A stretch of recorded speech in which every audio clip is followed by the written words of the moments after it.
Samsung Assalaamu calaykum markii laga hadlayo dhiirigelinayo guul qaabka ugu runta badan uguna wanaagsan waa sheegida qisada cid guul gaartay waana mid aan samayn doona maanta intaan ku guda jirno mowduuceenan shirkadda Samsung oo ka mid ah shirkadaha hormuudka u ah maanta caalamka oo dhan dhinaca hogaaminta elektarooniga iyo teknoolojiyada casriga waxaan hubaa in dad badan muuqaalkan ay ka daawanayaan mid ka mid ah aaladaha ay samaysay Samsung sida moobilada kala duwan tabletyada iyo kombiyuutarada kusoo dhawaada mowduuceena maanta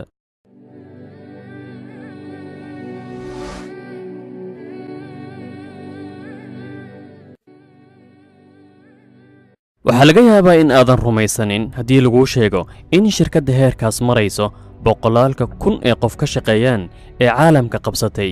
in ay ka bilaabatay qol yar oo dhowr qof ay ka shaqeeyaan waxayna ahayd markii hore dukaan iibiyo badeecad caadi ah oo aanan ahayn electronics qudaar iyo cunno ayay ku bilaabatay Samsung waxay u ekayd dukaanka adyaanyada ka soo gadato markaad dalac bilaash degdega samaysanayso barqadii ciyaalku markay iskoolka ka aadaan Samsung waa shirkad caalami oo laga leeyahay Korea gaar ahaan qaybteeda koonfureed xarunteeda weyn waxay ku taalaa magaalada Seoul ee caasimadda shirkadda waxaa aasaasay Lee Byung-chul 1938 waxayna ahayd shirkad lagu tilmaami karo dukaan xilligaas Korea way midaysneed waxaana xoog ku haystay gumaysigii Japan xaalad aad iyo aad u xun ayaa ka jirtay jasiiradaha Korea xilligaas waxay ahayd meelaha caalamka oo dhan ugu xun uguna faqiirsan gumaysi gaajo cudur iyo burbur waxay ahayd meel aafadu ku shirta habeenkii baridana calool xumaduna hergasho maalintii shacabku wuxuu ahaa adoon si qasab ugu adeego ciidanka gumaysiga Japan xaaladahaas ku tusinaya dhammaan asbaabta fashalka iyo isdhiibidda waxaa ka dhashay Samsung waxaa jirta xikmad caalami ah oo leh horumarku wuxuu ka dhashaa bartanka dhibaatada beeraleyda Soomaalida waxay niyadda ku dhistaan kelmada dheefay xageed joogtaa waxaan joogaa daal iyo dhidid gadaashi kelmadahaas oo ah motor riixaya ninka yaambada wata ee beerta falaayo waxaa xusid mudan in Lee uu shirkadda ku aasaasay magaalo caasimadda ka fog waxyaabaha beeraleyda ay soo saaraan ayuu sii iibin jiray gaar ahaan quutul daruuriga waa cunnada magaaladaas ayuu ku ekaa markii dambena wuxuu bilaabay inuu adeegiisa gaarsiiyo magaalooyinka kale ee dalka ilaa uu cuntada u dhoofiyo Shiinaha oo sidoo kale ka cabanaya xilligaas gumaysiga Japan kadib dagaalkii Korea ee 40 milyan oo qof ku dhinteen wuxuu bilaabay in uu weeciyo shirkadda wax soo saarkeeda wuxuuna bilaabay dhisidda warshad samaysa dharka shirkaddu dhaqaale fiican ayaa ka soo galay samaynta dharka iyo tolidiisa waxaana si la yaab leh u kacay qiimaheeda taasoo keentay in ay furato laamo kala duwan sida qaybta warshadaynta culus qaybta dhisidda doomaha waaweyn dhinacyo badan ayay Samsung lugta la gashay waxaana sii kobcay faa'iidada ay helayso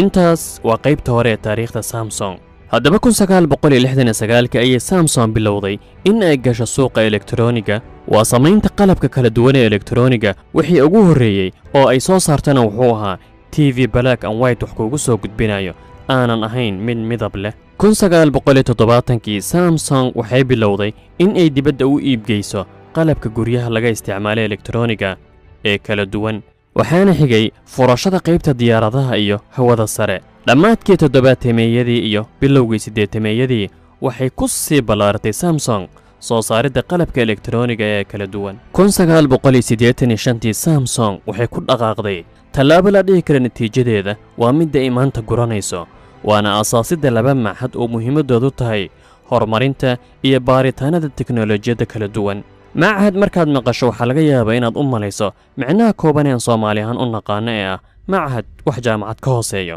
macaahidda teknoolojiyada lagu barto waa xarumo waaweyn oo ka sareeya jaamacadaha sida macadka teknoolojiyada sare ee Massachusetts ee Mareykanka macaahiddaas qiimo weyn ayay ku soo kordhiyeen shirkadda baaritaanada iyo horumarinta nanotechnology iyo samaynta aaladaha casriga waa tallaabo weyn dhinaca horumarka shirkadda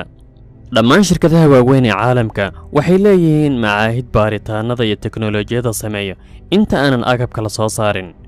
tusaale wakaaladda hawada sare ee Mareykanka NASA waxay leedahay macahad hawshiisu tahay samaynta iyo tijaabinta aaladaha hawada loo diro iyo matoorada xoogga leh waxaana lagu magacaabaa California Institute of Technology waxaa ka sii farcamo shaybaar macahad lagu tilmaami karo oo hawshiisu tahay tijaabinta matoorada waaweyn ee qiiqa gadaal ka sii daayo ee dayax-gacmeedyada cirka u diro waxaana lagu magacaabaa shaybaarkan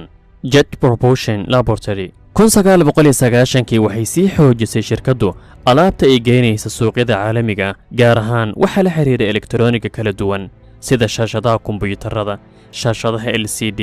horumar weyn ayayna ku tallaabsatay shirkaddu sanadkii 2000 Samsung waxay xarun ka furatay Warsaw Poland xarun hawsheedu tahay barnaamijyada kombiyuutarada waana farcii ugu horreeyay ee Yurub ka furato dhinaca programinta kombiyuutarada wixii intaas ka dambeeyay shirkaddu waxay gashay casriga Galaxy ee moobilada casriga sanadkii 2000 shaqaalaha shirkadda wuxuu ahaa 55,000 halka maanta uu yahay wax ka badan nus milyan muddo aanan aad u badnayn ayay Samsung ku gaartay heerkaas waa 2000 ilaa wixii ka soo bilowday waa markaan ka hadlayno shaqaale ahaa 55,000 isuna bedelay nus milyan 2010kii shirkaddu waxay ku dhawaaqday istiraatiijiyad 10 sano ah oo horumarin iyo casriyeyn ujeedkeedu yahay 2012kii Samsung waxay noqotay shirkadda kaalinta koobaad ku jirta caalamka oo dhan dhinaca iibinta moobilada kala duwan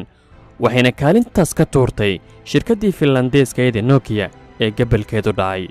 aragti fog iyo dadaal habeen iyo maalin ah ayay Samsung halkaas ku gaartay haddaad u malaynaysaa in Samsung ku eg tahay dhinaca moobilada elektarooniga waxaan kuu sheegi rabaa in dhinacaas uu yahay qayb yar oo ka mid ah shirkadda Samsung waxay leedahay qaybo lagu magacaabo qaybta warshadaynta culus dhisidda maraakiibta waaweyn takadaha biraha kala duwan dhismaha buundooyinka wax walba oo la xiriira qalabka culus sidoo kale waxay leedahay qayb dhismaha iyo qandaraasyada ka shaqeyso aad ayaan u naqaanaa Burj Khalifa oo ah dhismaha ugu dheer caalamka maanta kuna yaala Dubai waxa kontraktiga ugu weyn lahaa shirkadda Samsung qaybteeda dhismaha waxa lagu magacaabo main contractor warka kooban Samsung waxa lagu tilmaami karaa imbaraatoriyad dhaqaale arrin aad la yaabtay in halkan kuugu sheegi raba oo ku saabsan shirkadda Samsung ma ogtahay in sanadkii 2010kii kaliya faa'iidada shirkadda Samsung uu ahaa $220 bilyan taasoo ka badan wax soo saarka wadamadan Carabeed ee soo socda markii mid loo barbardhigo shirkadda Samsung Qatar Kuwait Iraq Morocco Kuwait iyo Qatar waa dawlado qani ah saasoo tahay waxa ka wax soo saar badan Samsung oo ah shirkad Korean hal shirkad oo Korea laga leeyahay waana farqiga u dhaxeeyo dawladaha warshadaha leh iyo kuwa aan warshadaha lahayn shirkadda Samsung xarumaheeda ay ku leedahay dalkeeda hooyo laguma tilmaami karo hal xarun ee waa magaalooyin dhan waxaana lagu magacaabaa Samsung Digital City waana meel aad iyo aad u horumarsan lehna isbitaaladeeda bangiyadeeda garoomo kubadeed waa meel cajiib ah waxaan rajaynayaa inaad wax ka faa'iideen muuqaalkan intaas ayaan ku joojinaynaa والسلام عليكم ورحمة الله وبركاته